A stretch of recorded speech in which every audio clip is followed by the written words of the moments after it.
Telangana times న్యూస్కి స్వాగతం.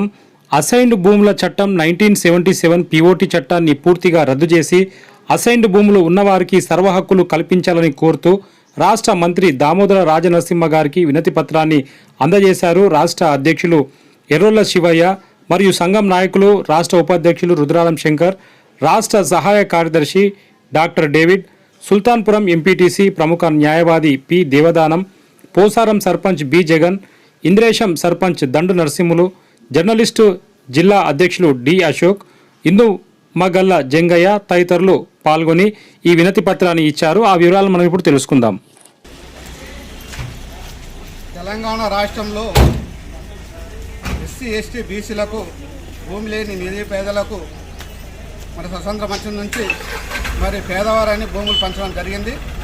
ఆ భూముల మీద సర్వ హక్కులు కల్పించాలని, ఎవరైతే అసైన్మెంట్దారులు ఉన్నారో వారికే పూర్తిగా లబ్ధి పొందేటట్టు చేయాలని మరి గౌరవ మంత్రివర్యులు దామోదర రాజనరసింహ గారికి మరి వినతి పత్రం ఇవ్వడం జరిగింది. మన రాష్ట్రంలో దాదాపు 24 లక్షల ఎకరాల అసైన్మెంట్ భూములు ఉన్నాయి.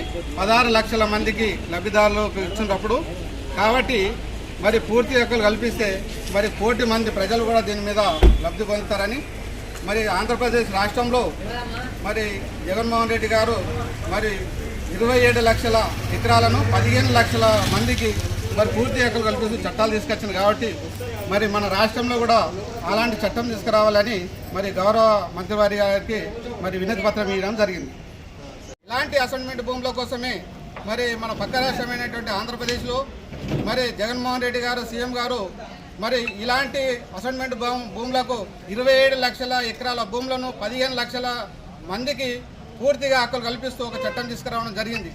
కాబట్టి ఈ తెలంగాణలో ఉండే ప్రజలకు కూడా పూర్తి ఎస్సీ ఎస్టీ బీసీ మైనార్టీలు పేదవారుగా ఉన్నారు. కాబట్టి వీళ్ళందరి మీద కూడా దయదలంచి మరి వీళ్ళకి సంపూర్ణ హక్కులు కల్పిస్తూ తెలంగాణ ప్రభుత్వం మరి మన కాంగ్రెస్ ప్రభుత్వంలో ఈ భూములు కూడా ఎక్కువ ఇవ్వడం జరిగింది. కాబట్టి మరి కాంగ్రెస్ హయాంలోనే వారికి సంపూర్ణమైనటువంటి హక్కులు కల్పిస్తూ ఒక చట్టం చేయాలని మరి Telangana assign land owner welfare association రాష్ట్ర తరఫు నుంచి మేము ప్రభుత్వాన్ని విజ్ఞప్తి చేస్తున్నాం. అందరికీ ధన్యవాదాలు.